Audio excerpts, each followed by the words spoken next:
Do we have a Sasha cam yet? We do not have. So right now, what I've got everything set up as, we have, this camera here. Mike and I worked a lot on the focal length and, of course, the inputs, as you guys can see. You're never going to get through that. So every mic has a discrete channel feeding into the camera. The lighting, of course, and then there's a third camera back here that is also recording to capture the whole gamut. Yeah. Okay. So anyways, welcome to the very first podcast. This is the GoatPen, greatest of all time. Thank you, DP, for that. My pleasure. Nice job, VP. Yeah. So what we're going to discuss tonight is what is the best movie of 1980. Now, this is a series. It'll be a series of 10 episodes. We're going to break this down from 1980 to 1989, determining what the best movie of that year was to get to what we think the best movie of the 1980s was. So, that being said, let's move on. So, oh yeah, I forgot. Don't try not to hit the table. There's a boing thing going on. Yeah. Is one episode going to be dedicated solely to the one movie that we decide? The championship round. Nothing's Okay. Nothing's written in stone, man. Okay. All right.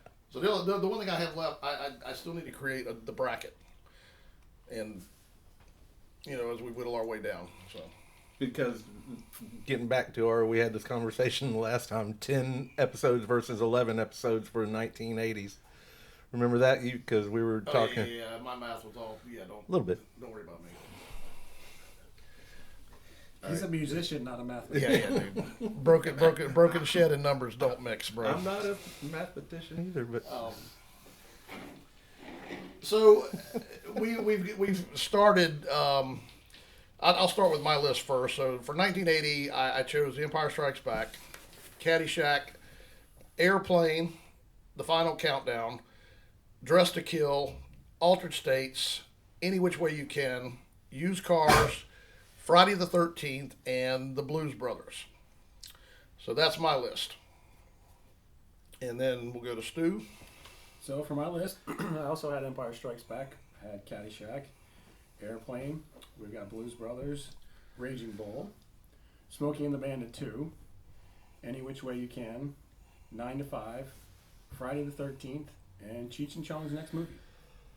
All right. And Fig, where are we at on your list?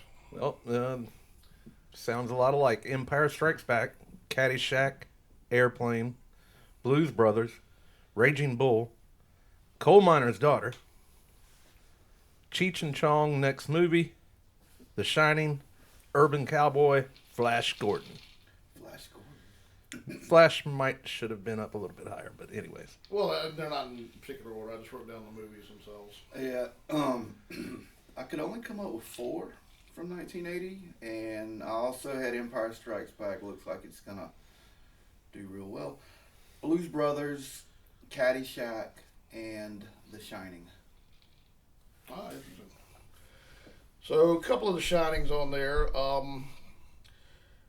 I think the way we should format this is the matches across all 4 of us should be the ones that automatically move on. We can talk, if there's an argument, to debate, which there's really not. No. I mean, I think the top 3 is pretty obvious. You've got Empire Strikes Back, Caddyshack, and the only option is Blues Brothers or Airplane, number 3 movie. Yeah, but DP didn't have Airplane down there, So that means Blues Brothers is number 3. So our top 3 movies of 1980: Empire Strikes Back, Caddyshack, and Blues Brothers. So, I will start off by saying Blues Brothers was my last pick on my list because it was more of a filler. I like the movie; it's funny. Not one of my favorite comedies, but that's just me. It's more of a filler on my list. Yeah, I'm not. My favorite movies are not comedies. I did like the Blues Brothers. I had to put it in there, I guess, over Airplane. I love the car chase. Yeah, that is a good one. Touche. So yeah, I got it up there.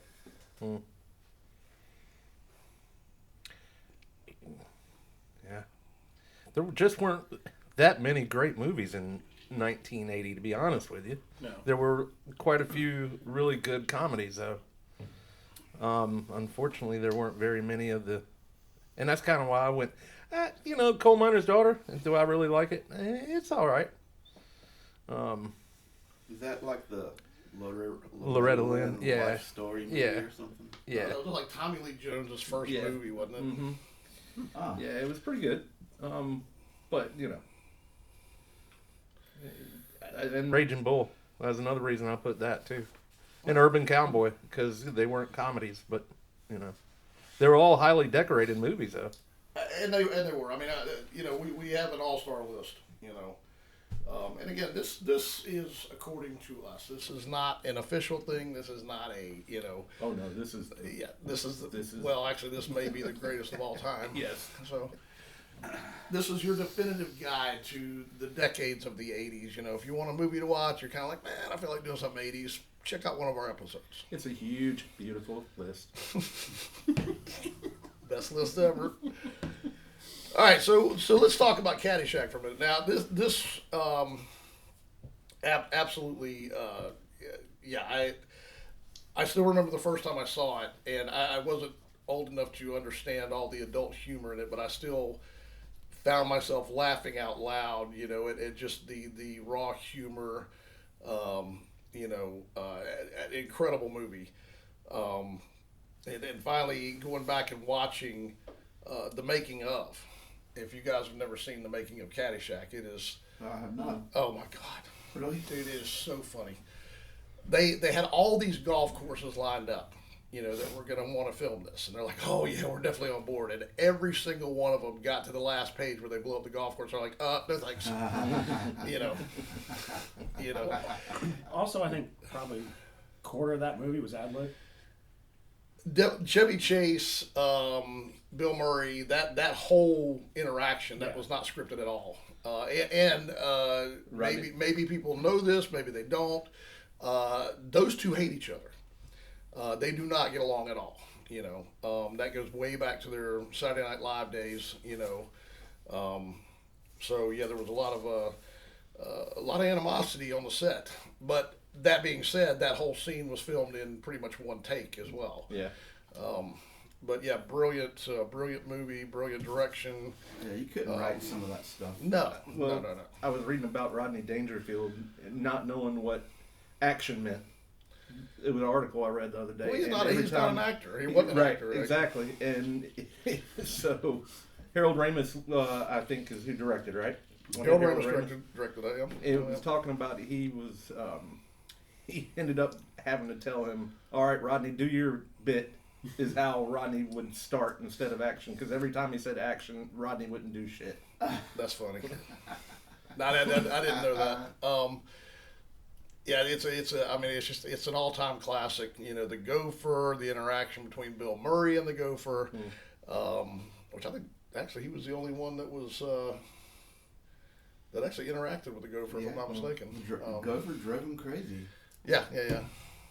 The introduction of Rodney, by the way, in the Ted Knight had a small interaction with the gopher at the very beginning of the movie. When he stole the ball. Yeah. Okay. You're right. He saw the gopher driving in on his way in. Okay. Just a little. Just a tiny little interaction. in the pro shop when Rodney Dangerfield pretty much first came into the movie in the pro shop there. That was all pretty much ad lib. Rodney Dangerfield, his lines. Oh, the whole, you get a free bowl of soup. You might have had like that. Yeah, he Six of totally. those, half dozen of those. Yeah, Oh my God, that's epic. That's epic. and of course, Ted Knight couldn't. He was not happy about the situation. I don't think it said he was never. He didn't like Rodney Dangerfield's style of working. Well, he didn't like the whole his whole attitude, and then you'll see this in the making of. They talk about that he thought he was above. He was a better actor. Yeah, he was a Shakespearean kind of actor, and not this, not this low trash humor kind of, Slapstick. He just which actually, if you think about it, it made the movie that much more funny. Yeah. It really did. the whole Because he's an uptight character. Oh, yeah. He Oh needs yeah, to be in that Judge movie. Schmales. yeah, his boat sinking and Rodney Dangerfield going, "You scratch my ankle," you know. Come on, man, that's freaking epic, man. Yeah, that is a hilarious movie. So yeah, so we Caddyshack definitely dude, it's a solid runner-up, man. It is a solid runner-up. Yeah. Fantastic movie, and if anybody out there has never seen this movie, go just stop whatever you're doing, go rent it, go buy it, go pull it up on Prime or Netflix or whatever your flavor of choice is. It holds up today. Yeah, As a great golf movie and a great comedy. Yeah. It's not. It's funny, even though being filmed 79 to 80, it is not dated. The clothing, yes, but the humor, no, not in the least. If somebody is over 40 years old and has never seen Caddyshack, I question their life choices. Yeah, that would be a wow. Yeah, but then again, I am guilty of this. I mean, it took me literally 30 years to watch Animal House. So, Wow. E.T. That was another 25 years. I didn't watch E.T. for whatever reason, and I gotta be honest, man. I know we're not into that movie yet, but we'll talk about it when we get to 1982. Wow, that's a good teaser there, Russ. Yeah. Yeah. No spoilers. We'll edit that if need be. So, moving to the number one movie of 1980, according to the GoatPen, has to be Empire Strikes Back. Hands down, yes. Running away with it. Yes. Box office wise, GoatPen wise. Yeah. Star Wars wise, Star Wars. I mean, Star Wars was just a life-changing event for a lot of people, and to have a sequel that I gotta be honest, man, it surpassed it. It actually was better. Yeah, we were all the perfect age. It was right in our wheelhouse. That kind of fucking series. When we were kids. Yeah, hands down. I don't even know where to begin, man. Just all the scenery changes from Hoth to Dagobah to Bespin, the whole asteroid chase, the giant worm. I mean, it's just, oh my God, man, it's just nonstop, and I think really, I thought about this earlier today. I think one of the key successes of that movie was the fact that George Lucas did not direct it. Irvin Kershner directed that one. And even though, there's still a lot of the hokey Lucas dialogue, but there were some classic lines in there too, man. It really was, man. I'd rather kiss a Wookiee, man. Stuff like that, I love you. I know. Yeah, I know. But that's almost legendary status today. It really is. And that was ad lib, by the way. Yeah. I know. I see what you did there.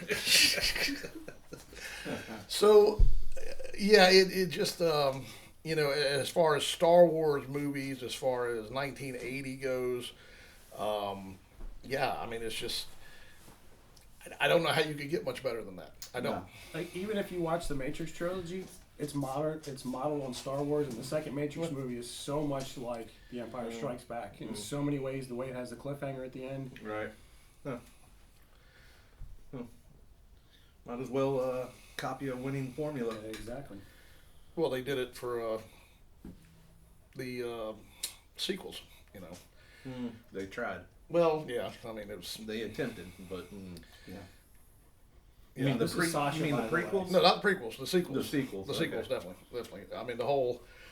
Yeah, we're not going to get into it, but, the whole Salt Planet, I was like, well, hey, wait a minute, wasn't this like Hoth here, I mean, the Walkers, come on, man. You did this one time before, and you can't...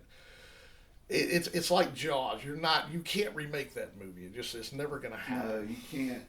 Even if you improved on the shark in Jaws, it would almost ruin it. Yeah, you would never. To me, I've always said, like, you'll never catch that chemistry. Robert Shaw and Richard Dreyfuss, You know, yeah, you're never gonna catch that chemistry ever. That was lightning in a bottle. You know, That scene when they were down in the galley, Yeah. telling war stories about getting bit. yeah. That was one of the best scenes in any movie I've ever seen. Yeah, yeah. Okay, back on track. Right. Empire Strikes Back. Yeah. So, Fig. It's a great movie. It's my favorite movie What? of all those Star Wars movies, for sure. Yeah, I have to admit that. For me, it was, well, number one, I was a kid. And I'm talking like the entire franchise, you know, the 3 movies that came out when we were kids. Star Wars, you know, the other Empire Strikes Back, Return of the Jedi. The characters were just, every one of them was just fucking amazing. Yeah. I mean, they Well- all look so interesting. Think about how old we were and how excited we were waiting for that third movie at the Yeah. end of this movie. Oh my God, yes. Because I was, I think, 8. No, in 1980, I was 6. So I was 6 years old. I was 9. And when that movie ended, it was like, we have to wait? Yeah, What do you there's mean? nothing else. What do you Yeah. mean you have to wait? Yeah. To, Yeah. TV wasn't even. Well, on TV. top- Yeah. There's nothing else to watch. Like what? I think the big thing is, you know, of course at the end of the movie, you know, they dropped the big bombshell, you know, with the, you know, Darth Vader as being Luke's father, you know. You know, I mean, come on, man, you know, I'm 11 years old, It's sitting there fucking going, huge, dude. well, you know, you know, how can this be, you know? But yeah. The introduction of the bounty hunters, you know, which I have a Boba Fett tattoo, you know. Yeah, that was he was just a cool character, man. He's no good to be dead, you know. Well, yeah. what you had to do to get the Boba Fett action figure. That wasn't a regular action figure. You had to send Which- off, like, which got banned because they had the little shooting rocket that, you know. Really? Yeah. The government it was a choking hazard. Yeah.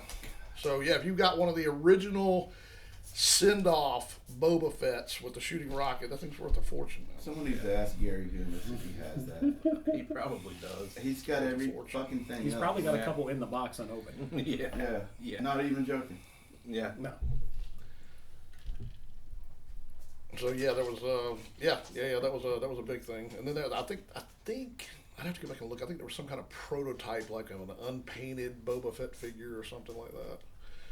I have to go back and look, but Was there something to do with plastic cape and cloth cape too? that was the Jawa. Jawa. Yeah. That was the Jawa. So, Okay. and I'm the plastic cape Jawa figure from '77. It was at one point up to like $3,000 or so. It's still in the package, of course. You know, Wow. Well, there's also there's a C3PO, and Gumas showed it to me because he has one right. in the package, and his shin plate is black. And Black or silver. maybe silver. It was actually silver in the Do movie. you remember? Yeah. What?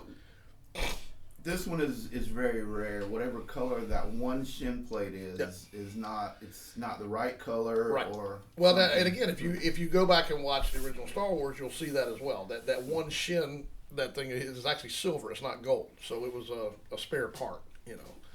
I got you. The scene when they're walking across the desert, you know, when him and R2 land on the desert, you know, watch that scene there and you'll see that one leg is silver, you know. But yeah, the subsequent figures were all gold, Yes. so. Which I don't believe they fixed that until the end of the movie during the big ceremony. It was an awesome movie. It just starting out like that too. Starting on Hoth was brilliant. And did we introduce Sasha, by the way? We Because she did doesn't not. have her own camera yet. No, we'll be, so this is Sasha. She's trying to get on camera as much She's as possible. a giant white dog. She's a big ham. She is a 4-year-old Great Pyrenees, and my daughter, Goofball. and she's a big Foosball. goofball. She loves hanging out with the boys. She's a partier. Yeah. Got her party bandana on tonight. So you. It's Saturday night, boys. Yep. So, yes, we all agree that 1980 did not have a huge selection of movies in it.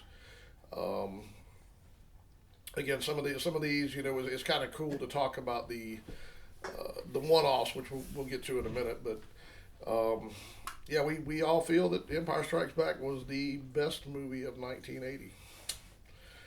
So there you have it. Yeah, I don't know how you couldn't. It crushed the box office. I mean, Blew everybody away. You know, you know, that's when I think you knew you were onto what you know would be a franchise. correct. You know, who knew? Here it is in 2025. We're continuing that still. I Continuing. didn't even know as a kid, didn't they? Wasn't all those books already written? No. So But they did so Empire did come out before the movie came out, and I knew about Darth Vader before I went to the movie. But it didn't make it hitting any less harder. Yeah. You know, the Sure. hit when he said it, it didn't make it any less of a. George Lucas always stated that he wanted a 9-story, you know, film series. You know, that's why Star Wars starts off at Chapter 4. You know, But that was not on the film when it came out of the movie theater. No, it confused the shit out of It me. did not say episode 4 when it came out originally. when did they add that? I didn't know until I was like when they started putting the other books into movies. How old were we?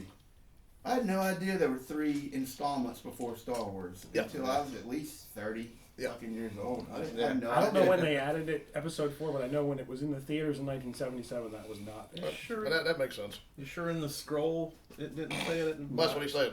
No. In 1977, it did not say episode 4. Okay.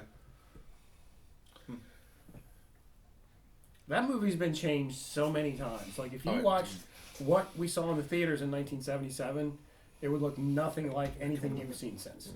Don't knock the camera over. This dog is just not accepting all this equipment. No.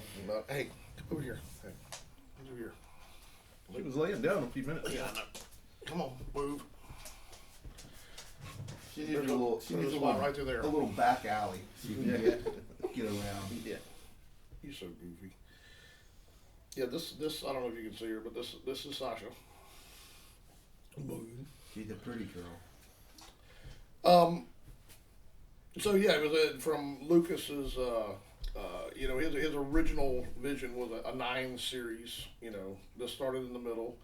Then we're going to do the prequels, and then of course they finished it up with the sequels, which we'll leave that for another day. You know, and just back up to that just a moment. I just thought about this too, but one of the things that made it great is it wasn't a bunch of CGI. It was, you know, No, it's practical. No, it was practical it effects, was- everything. That's a great. I think that was a part of the magic of it. Definitely, man. They didn't have that kind of stuff back then. No.